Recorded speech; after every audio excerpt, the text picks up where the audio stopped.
We're paying tribute to a fallen president, to a fallen leader, and to a fallen Hibernian. And you are welcome to join us. By the way, I should tell you, the Hibernians are the largest organization of Irish Americans in the United States. And we trace back our history to the 1500s in Ireland. So you're welcome to join us as we pay tribute to President Kennedy, and then we'll say a little prayer afterwards. I'm here today to continue our 3 decades of long tradition of paying our respects to a fellow Irish American and a brother Hibernian, who in his days served as the first Catholic Irish American president of the United States. And also, by way, like many of us, he was also a member of the 4th degree Knight of Columbus. Young Kennedy assumed the presidency with great promise and hope. However, it is sad to say that as a result of his assassination, John Kennedy lived an unfinished life. President Kennedy had promised much, but never had the opportunity to follow through and to deliver. Many Americans were dashed by what happened in Dallas in 1963. However, despite his many human faults, Kennedy's words are still inspiring us, not just as Americans, but as people from around the world who come here to pay their respects at his grave and to reflect and to pray. Just take a look at the inscriptions from the Kennedy famous speeches on the nearby Low Memorial below us. Many of his quotes can be applied to the gridlock of today's American politics. Again, nothing was political in that statement. 50 years ago, in 1963, was the year President Kennedy paid his historic visit to Ireland, as well as the year he was assassinated in Dallas. Concerning his relationship to Ireland, he said as he departed from Shannon Airport that, quote, "This is not the land of my birth, but it is the land for which I hold the greatest affection." His welcome to Ireland was that of a long-lost son returning home as a hero. The Irish nation took to the streets and villages to welcome him home. His speeches in Ireland were inspirational and gave renewed courage to the Irish people. In his eloquent address before the Dáil Éireann, which is the Irish Parliament, he described the qualities of the Irish as, quote, "a remarkable combination of hope, confidence, and imagination." President Kennedy's visit to Ireland was a pivotal moment in Irish history and is commemorated by his statue on the quayside in New Ross in County Wexford that was unveiled in 2008. The Irish people loved him in 1963, and they still love him today in 2013. This being the year of the gathering in Ireland, the government will be celebrating and commemorating, quote, JFK 50, with many activities and special events to celebrate the 50th anniversary of Kennedy's visit to his ancestral homeland. To commemorate Kennedy's historic visit, the town of New Ross will symbolically fulfill President Kennedy's dream when he declared as he left Ireland for the last time, quote, "I certainly will be back in the springtime." Because of Dallas, this promise was never filled. So from this spot here in Arlington Cemetery, they will bring this eternal flame back home to Ireland, to be lit and to brightly burn forever in the newly developed quayside in New Ross, County Wexford. President Kennedy, like so many of us here today, was proud of his ethnic Irish heritage and his immigrant ancestors.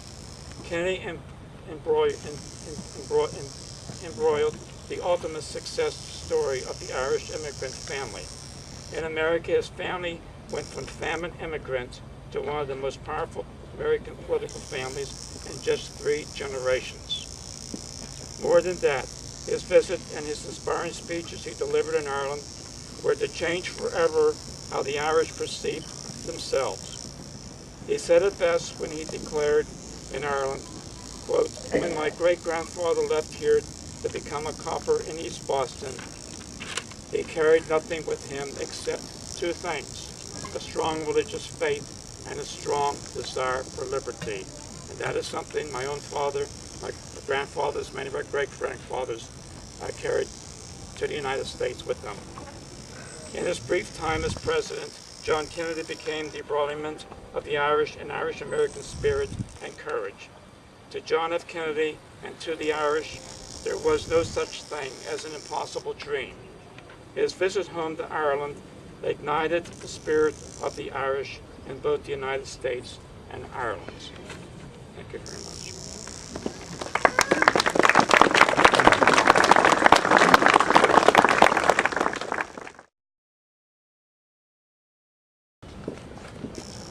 Inscribed in the marble in front of the sanctuary gates at St. Matthew's Cathedral in downtown Washington is inscribed the following: "Here rested the remains of President Kennedy at the Requiem Mass, November 25th, 1963, before their removal to Arlington, where they lie in expectation of a heavenly resurrection."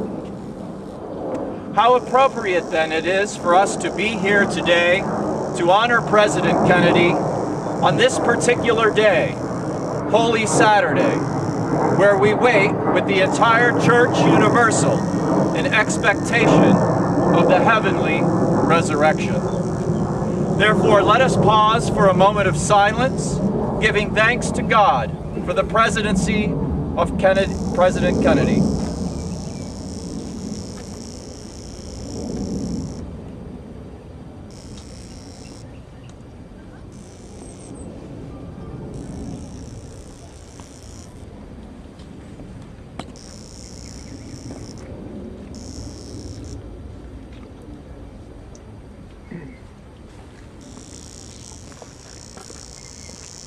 And now let us together pray the Lord's Prayer. Our Father, who art in heaven, hallowed be thy name. Thy kingdom come, thy will be done, on earth as it is in heaven. Give us this day our daily bread, and forgive us our trespasses, as we forgive those who trespass against us. And lead us not into temptation, but deliver us from evil. Amen. Amen. Now I'd like to close with this prayer, the Navy hymn. Eternal Father, strong to save, whose arm hath bound the restless wave, who bidst the mighty ocean deep its own appointed limits keep. O hear us when we cry to Thee for those in peril on the sea. O Trinity of love and power, our brethren shield in danger's hour. Protect them wheresoever they go, from rock and tempest, fire and foe. Thus evermore shall rise to Thee glad hymns of praise from land and sea. May Almighty God bless us, protect us from all evil, and bring us to everlasting life. Amen. Amen.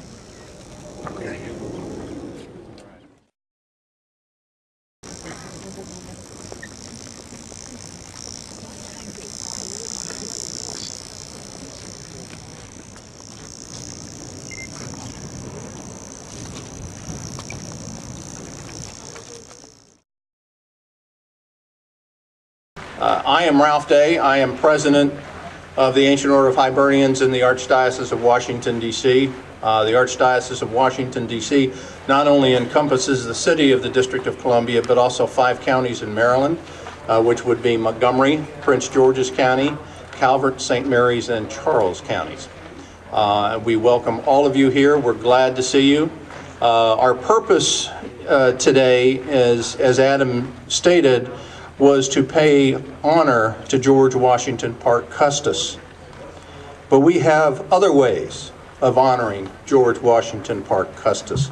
The Ancient Order of Hibernians has a George Washington Parke Custis Friend of Ireland Award, and we are here today to present that. We've been doing this for half a century. Some of us aren't quite that old. So, but the award is to honor an individual or a group who shows the best of outreach to the Irish American community and the community at large. We've honored such people, noted people as Senator John McCain, and such well-known figures as Father Patrick Anthony Kennedy, who probably none of you know. However, he served the wounded at Walter Reed, and we're very proud to have honored such people.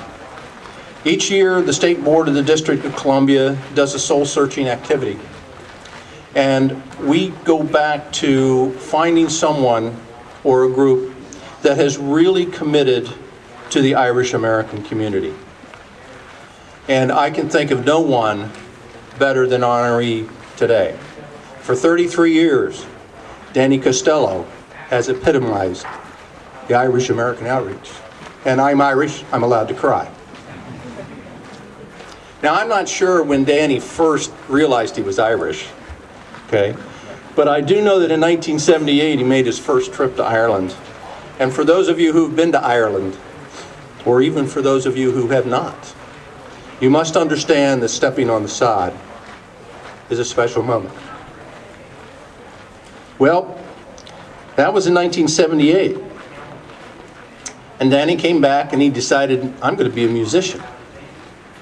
So he started a band in 1980 called the Shannon Tide. For those of you who have been to the River Shannon and in its tidal waters, you can understand the reason for that. He played in that band for 15 years, and I understand you just returned to it, did you? That's great. But, you know, he started 2 other bands, right? But he does more than just music. We're here to honor a musician for sure, but he also reaches out to the other arts, including both literary and thespian. Now, I first met Danny a few years ago when, as president of the Commodore John Barry Division here in the district, we invited Danny to come and speak to us about his book. And it's called The Rag Tree, an Irish novel. It was published in 2009. And he sold quite a few copies. He told me today he's only got about 4 left, so if you want one, you better hurry. Okay? But it has been well received, particularly by National Book Award winning author Alice McDermott. Now, if you read The Rag Tree, it's a fascinating look at Ireland. And you ask, how is it possible that he would know these things? And that's because he's been to Ireland 40 times. So much of what is in The Rag Tree comes from those 40 trips that Danny has made to Ireland. And we'll get to traveling to Ireland in a little bit. But I love the book. I really do. And I couldn't put it down when I started reading it. So I encourage each of you to get a copy of it. And I think Danny's selling them for about $125 a piece. Well worth it. But you know what? You might actually find out what a bloomin' rag tree is. You know? And that was fun. That was really exciting to learn about some of the Irish culture, and particularly, you know, out in the countryside culture. They're not all of us are shanty Irish. I do profess to be one, and it was wonderful to find out about that. But he didn't stop at merely writing a book. This January, he started something that I am going to start going to. Each month he hosts a night of poetry and storytelling at the Limerick Pub in Wheaton. And he wants to do that because I had a great aunt who was the storyteller of Donegal. And my Aunt Isadora would tell stories ad infinitum. Just ask her and she wouldn't stop. So maybe we can start doing some of that. He also helped produce 3 plays, and with the Washington Gales, and he put them on, and they were put on at the Historic Theater at Gonzaga High School. And there starts the Gonzaga saga. Danny started as a young faculty member and a football coach at Gonzaga, and to this day, I don't know. You know, we try not to bring politics into this, but the current governor of Maryland, Martin O'Malley, was one of his football players. So he's tall too. I mean, I met him at the embassy the other night. He's rather tall. But Danny's true Irish-American influence, and the major reason why we're here today, is back in 1980, Danny started a tradition at Gonzaga to take students to Ireland. He's been doing that every year since 1980. This year is no exception. What started out with 6 students and 2 teachers, this year 99 students are going.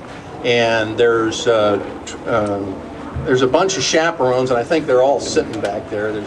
They're taking like 27 chaperones and 28 fathers with them. So I was talking to Danny earlier, and now that he's got that gaggle of folks, it actually becomes a little more restrictive. You know, they've got to keep the reins on. When they had 6 students, they could get in the van and just about go anywhere. Of course, back in 1980, the roads in Ireland weren't quite as good as they are today. So, you know, it's no longer the great difficulty to get up to places like Donegal. But these students go over to Ireland, and I'm going to ask Danny to speak about this a little bit, so that they can appreciate the Irish cultures and get to understand the contribution to the American culture that the Irish play and where it comes from. So we're very glad to do that. And as Danny describes it, as perhaps the most rewarding thing he does. So with that Irish tear in my eye, it is with great honor and pleasure that I present the George Washington Parke Custis Friend of Ireland Award to Danny Costello.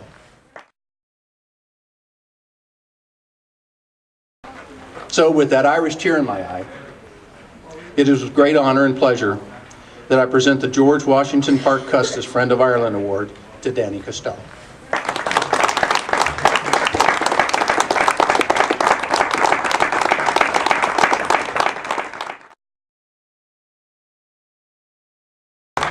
Now, Danny's Irish, so he's going to say a few short words. Thank you, Ralph. And I'll try to keep it short. I'll try to keep the Irish tears out of my eyes if I can.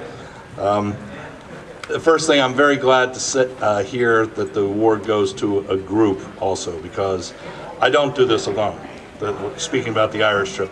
And there are guys here, my Irish trip brothers, who for many years have been right there with me, 8, 9, 10, 11, 12 years, helping to bring the boys over there to Ireland. And that's why we can do 99 kids instead of 6, the way we used to. I look back over things. When I went to Gonzaga in 1976, started working there, I was going to work there for a couple of years and then go off to some unknown job to become wealthy. I haven't left. As far as the band is concerned, we started that in 1980. I was going to do that for a couple of years just for kicks. Just played 34th straight St. Patrick's Day. Many times, sometimes at John McManus's place there, the Barking Dog. Give him a little shout out.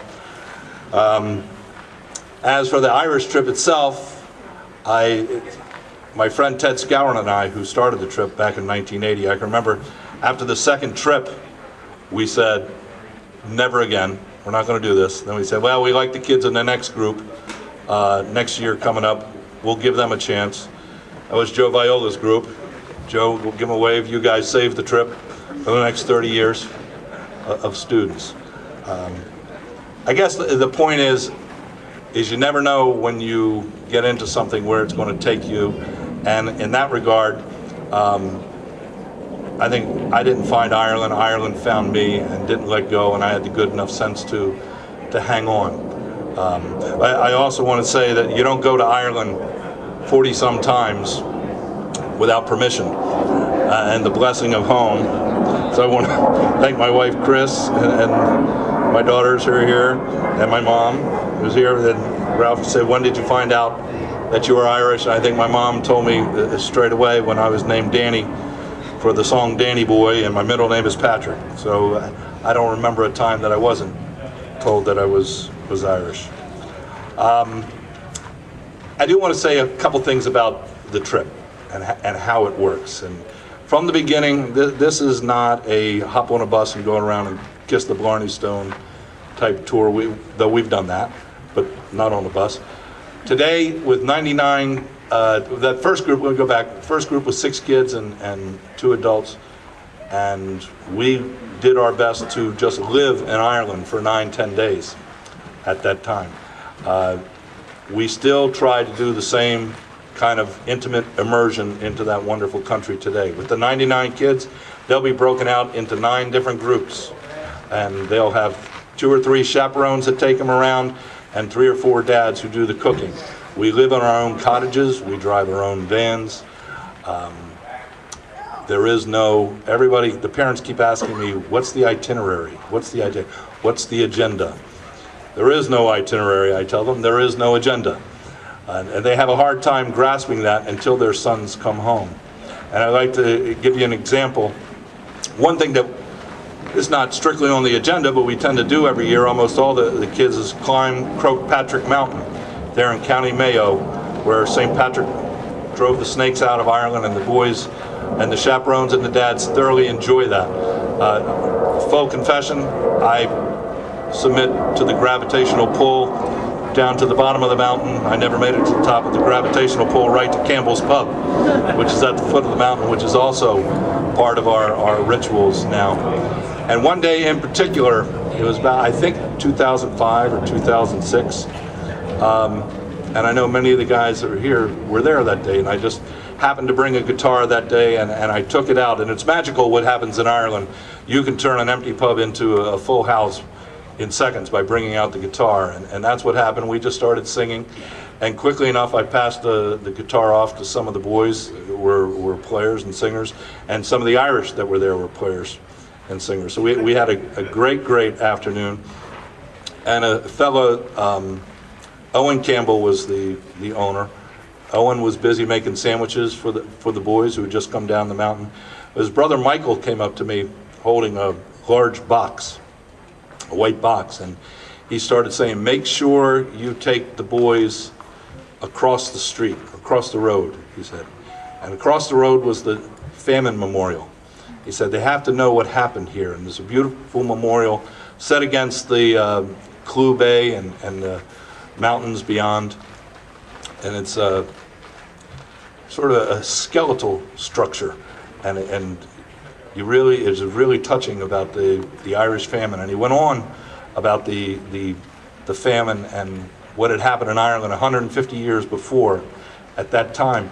And then he told about his own trip to America in 1992 to go out to Oklahoma to honor the Choctaw Indians, who in 1847, after many years of their own being dispossessed from their own lands in the south of America, and the walk of the March of Tears to Oklahoma, losing half of their people in the process, the Choctaw Indians took up a collection when they heard about the famine in Ireland, and they gave $170 to the people of Ireland, and because they were in need, people that they never knew. So Michael Campbell was a part of a group that went back to meet these Choctaw Indians. And then he opened the box, and inside the box was this Indian headdress, beautiful. And that fellow was so touched about what the American Indians did today. And so there's great symmetry, I think, to what the Hibernians are doing with today, with honoring George Washington Custis, and who helped the Irish over here so much in the 1800s.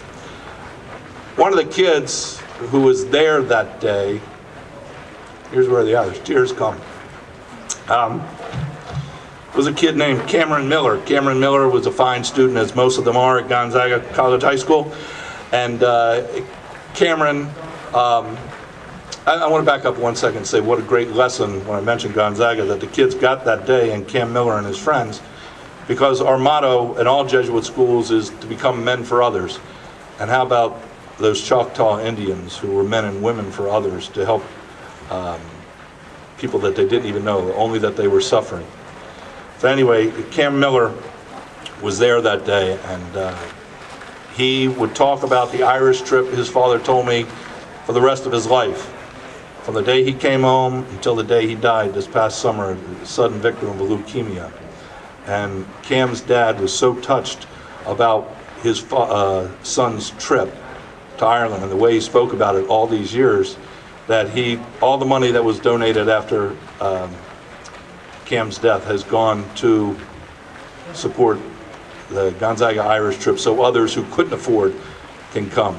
So we're very, very grateful for that. Another act of being a man for others. And also, and listen, I didn't do that. Cam Miller wasn't in my group. I don't know, his chaperones might be here today.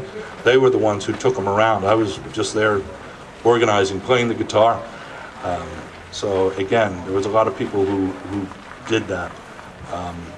Another story was mentioned, the Limerick Pub and the literary night, which I got drafted into doing willingly just a few months ago after having been invited to do a reading for the Rag Tree. There, the owners said, well, how about doing this every month? I said, sure, there's other people who'd love to get up to read, and some very good ones. And one of them right here in the front row, Siobhan Campbell, a wonderful Irish poet who read at our first, I believe the first one we had back in December, and it was great, and we continue that every month. Well, something else also happened in that first literary night at the Limerick Pub. A young man who I saw sitting out in the audience. He was bushy, reddish brown hair, big old beard. And he came up to me as I was talking to some people afterwards, and he said, Mr. Costello, you probably don't remember me, but I went on the Irish trip. Now, there's been hundreds and hundreds of kids who have gone, and the truth is I don't remember all of them. Then he told me his name, and I'll just say his name. First name was Chris. As soon as he told me his name, I said, you showed up late to the airport, you lost your passport, you dropped your camera into Galway Bay, and the other boys duct taped you to the bed. And he said, I guess you do remember me. I said, yes, I do. And then he went on to say, you know, that trip meant the world to me. And when he said that, I would say, how could that possibly be with all the trouble? He barely survived. In fact, his best friend on the trip was Christy, who's sitting down over there. It was 3 at the time. And I said, how could that be? You know, because it seemed to be chaos. And then he said to me, you know, I'm adopted. You know, the only thing I know about my biological parents is that they were Irish. So that trip made the real connection for me. I know now who I am. So when the parents ask me, what's on the agenda? What's on the itinerary? What do you do? I think of Cam Miller, and I think of Chris, and so many other boys, and the agenda is really what they experience, and that's the wonderful thing about Ireland. If you open yourself up to Ireland, Ireland opens itself up to you, and there is, when you go, and you will go, there is no agenda, just let it go where the wind blows, and it'll always be at your back. And I do want to thank the Ancient Order of Hibernians for this wonderful award on behalf of all the Irish trippers who have helped me over the years, and everybody else. I appreciate it. Thanks very much. Good afternoon, everyone. It's a great honor to be with you again today. I did my first experience of this ceremony last year, and it's really a highlight of the year. And beautiful weather today, which makes it even more special.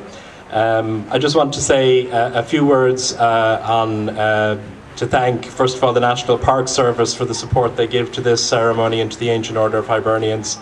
It's a wonderful event, but it couldn't be done without their assistance, so thank you to the Park Service.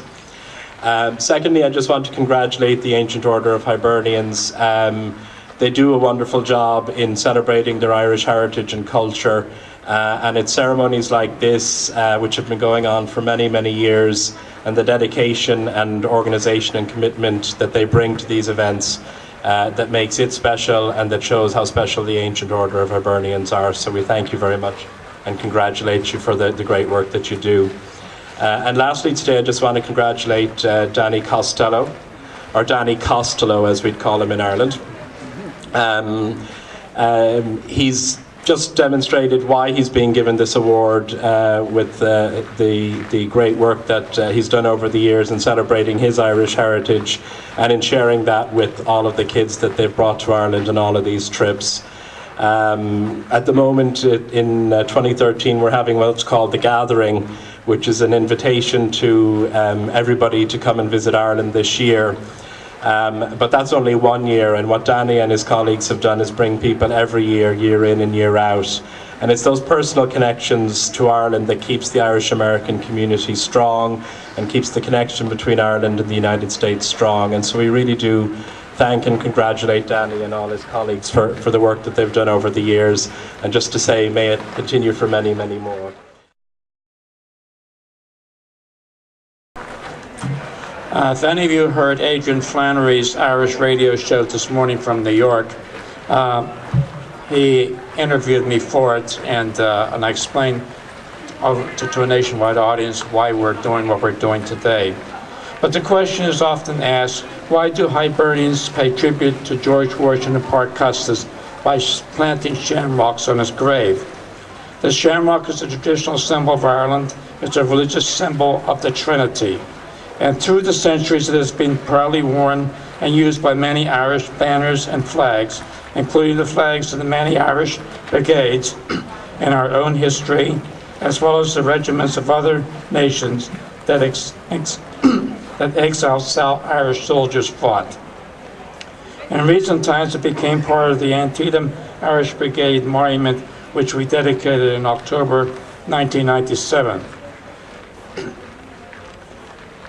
George Washington Parke Custis, Washington's adopted grandson, was a leading advocate for Irish freedom in the early part of the 19th century. At that time in our history, the issue of Irish and Catholic freedom was not a popular cause in American society. Yet Custis was very actively involved in Irish-American affairs in Washington, D.C. Before his death in 1957, Custis wished out loud that some honest Irishman would come by and place a shamrock on his grave and say, God bless him. And for over 50 years, the Ancient Order of Hibernians in the metropolitan area has been fulfilling his wish. Sadly, religion has been used in history as an excuse to deny people their freedoms and human rights, and to rob people of the right to live their lives in peace according to their conscience. We see that today around the world, and we know it from our own American and Irish history. In that light, please consider this. The Hibernians is an Irish Catholic fraternal organization. Custis was a Protestant. Yet for decades, Irish Catholics have paid the simple but profound tribute to Custis in gratitude to his lifetime of efforts for Irish freedom. And among those freedoms is the right to live. Custis grew up in Mount Vernon, and since he was 6 years old, and he heard his adopted grandfather talk about the role that the Irish played during the American Revolution. And Washington attributed the victory in the American Revolution to the involvement of the Irish. And Custis brought that with him into adulthood. And with that in mind, we will continue the tradition today, accompanied by the bagpiper. All of you are invited to join us and plant the shamrocks donated by the Irish Embassy and the National Park Service. Thank you very much.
Mima said that's enough.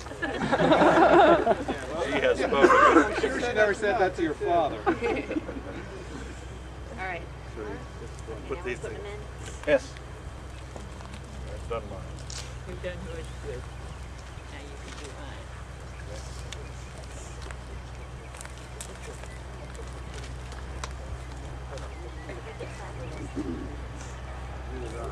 Very new experience.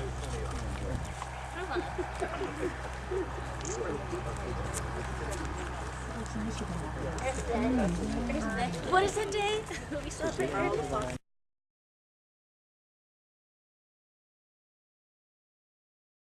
As George Washington Parke Custis wanted, we must now bid him the 3 words. God bless him. 1, 2, 3. God bless him.